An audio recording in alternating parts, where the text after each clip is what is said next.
We're no strangers to plans. You know the rules, and so do I. Preparing instructional objectives can be hard, but we can help. Consider content in your planning. Gotta make your objectives clear. Gotta know your objectives. Plan for assessment. Never gonna fail you as a teacher. Gonna get your control. Learning for comprehension. Write instructional objectives. Writing objectives for various outcomes. Skills and products of effective outcomes. We can help you with higher level thinking, guidelines for problem solving. Consider content standards in your planning. Gotta make your objectives clear. Gotta know your objectives. Plan for assessment. Never gonna fail you as a teacher.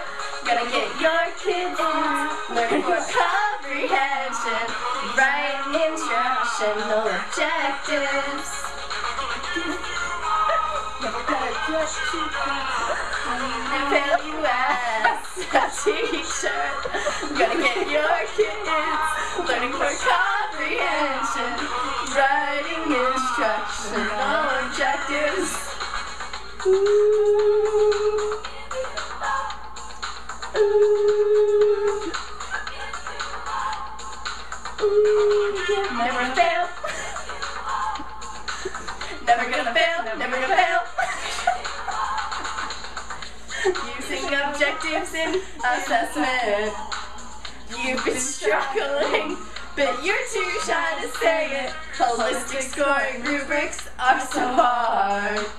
Checklists, rating scales make you crazy. We just want to help you with taxonomy. This will help you understand. Gotta know your objectives. Planning for assessment. Never gonna fail you as a teacher. Gonna get your kids learning for comprehension. Writing instructional objectives.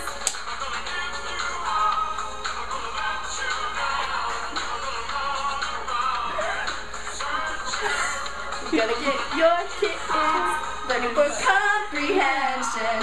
Writing instructional objectives. Gotta know your objectives. Planning for assessment. Never gonna fail you as a teacher. Yep, this is Lauren Sacco and Sarah M. Huff, and we are going to talk about I don't know if you can see it. It's a little awkward. Objectives by Gronlund. Yep. And Brookhart. Yep. Very important. So I guess you guys could see that we wanted to give you a music video before we got into talking about the book. Yeah, the book, it's a very dull book. It's very wordy, very dense. It's pretty dense, yeah. It's broken up a lot into sections. There's a lot of details, but it doesn't really talk to you as a reader at all. So there's definitely no narration. It's all fact. So we wanted to give you a little bit more fun. Yes, we're going to present it in a fun way because the book itself is not fun. Yeah. So there we go. So what should we talk about? Well, for the song, we wanted to take the different sections of the book that it focuses on and kind of transfer them onto the 3 verses that were of the song. And those main sections are called... Yeah, well, the book, like she said, is in 3 parts, 3 main parts.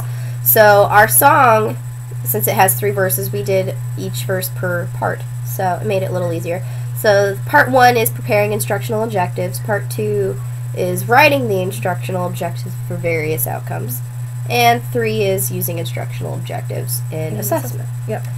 And as, well, you can't see because it's a little awkward in here, but there are lots of chapters per part, but it has 12 chapters total and a bunch of appendixes Appendix I. Yep. C. For it has a bunch of resources in the back of the book too. Tons of resources. So it's very helpful.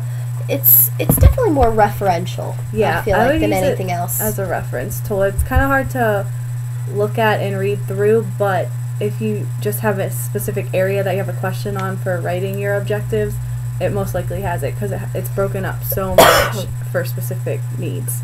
So that's nice about it, I guess. Yeah, I mean, I can definitely find it very helpful. It's hard to read all in one sitting, and, you know, there's no narration, like we said. So if you're just using it as a point of reference to kind of help your lesson plans, then it's definitely great. Plus and minus about it, treats you like a student a little bit, which is good and bad, you know, kind of gets you back in the mindset.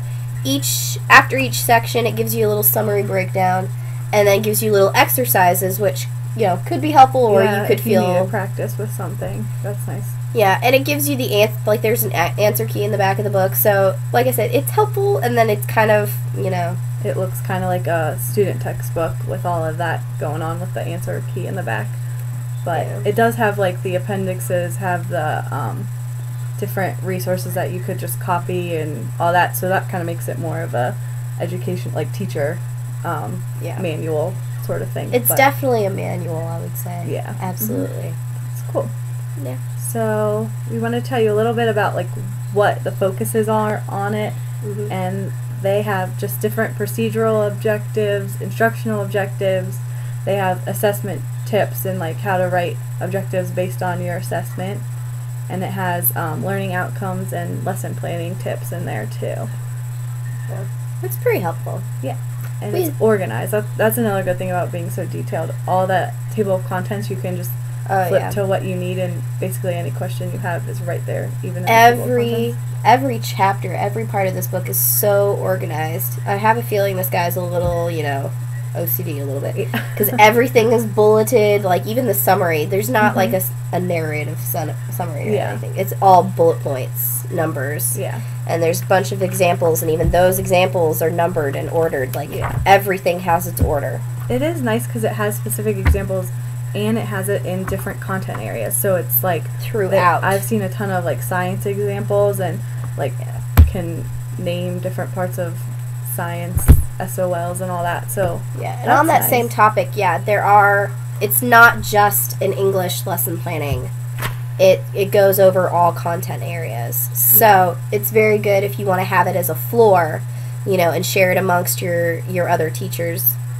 You can, you know, the science people can get something out of it, the math people, the English, like everybody, the history, they can all use this kind of in together. And that's what we kind of said for our Now What section. We were thinking, advocating for this book when you're a teacher in the future, when we are, we can kind of advocate for our whole department, and it'll strengthen all of our written objectives, because I think that's a weakness for various departments, not just English. Because I've noticed in ours, at my, you know, where I'm interning at, you know, the level and caliber of lesson planning is not all the same, and it could probably all use some strengthening. I mean, we all could use a little bit of tuning up, and so I think this could probably help. I don't know about yours. What about yours? Yeah, that sounds good, because I don't notice a lot of teachers actually writing anything.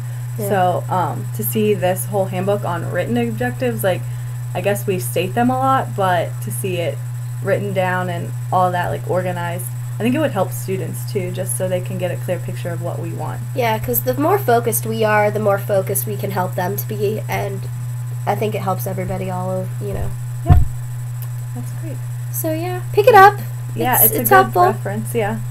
Don't try to sit down and read it all in one time, but, you know, it's good times. So that's Writing Instructional Objectives by Gronlund. The 8th edition. Yeah, better.